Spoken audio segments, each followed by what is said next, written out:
Welcome again to Joe Stunner Boxing. So Derby's Sandy Ryan scores a fantastic 10-round win. She won most of the rounds against Marie Pier Houle from Canada, French-Canadian. And Sandy, along the way, picked up the vacant WBO welterweight title. So she's Britain's latest champ. And it wasn't the most entertaining of fights because it was very scrappy and it was mauling in places, but there's no doubt who won. Sandy won.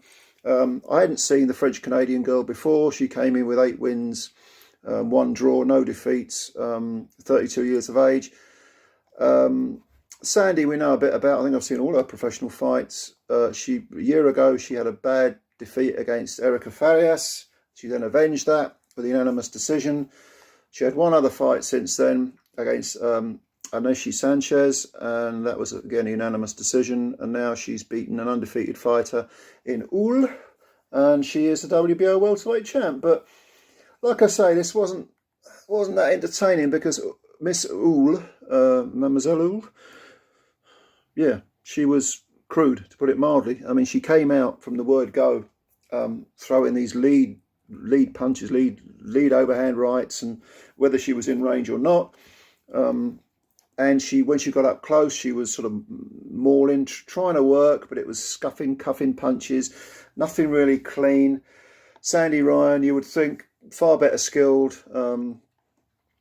You'd think she'd try and keep her on the end of the jab. I suppose she did try for some of the rounds. Of course, it's only 10-2s. You know, I hate the 2-minute round. You know, I think that women's world title fights should be 12-3s. But no, 10-2s it was. So I suppose with that in mind, a lot of these girls, you know, they think, well, I could stick her on into the jab and try and outbox her, but, you know, it's more of a sprint than a marathon, so maybe I can stand and have a row. You know, I trust my gas tank to do that. And for most of this fight, Sandy did that and kind of beat the French girl at her own, or the Canadian girl at her own game, to be honest with you.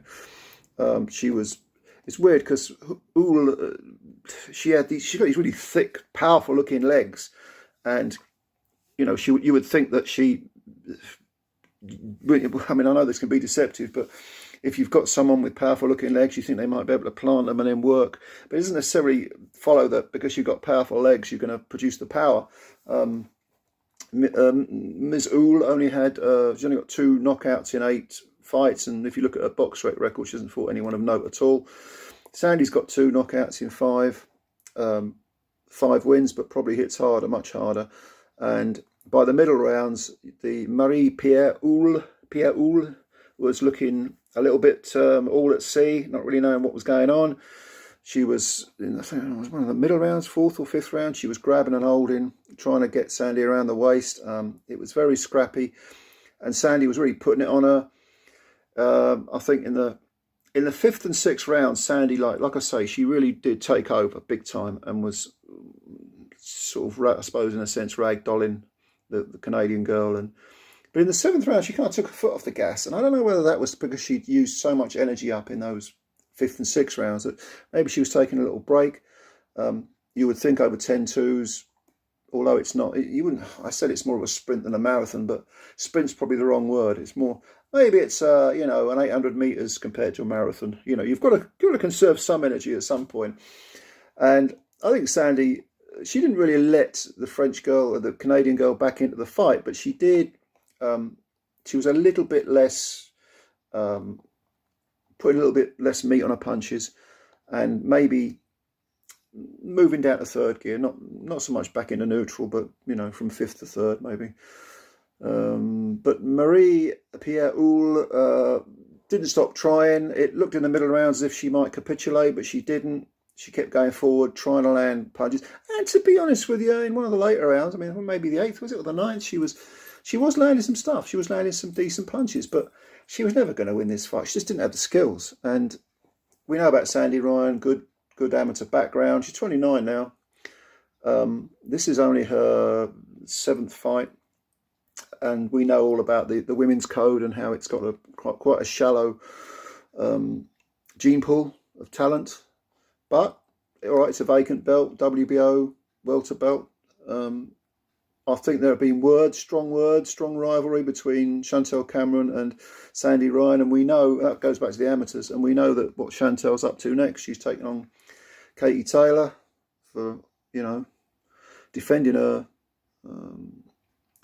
her super lightweight belts against Katie. Katie's moving up.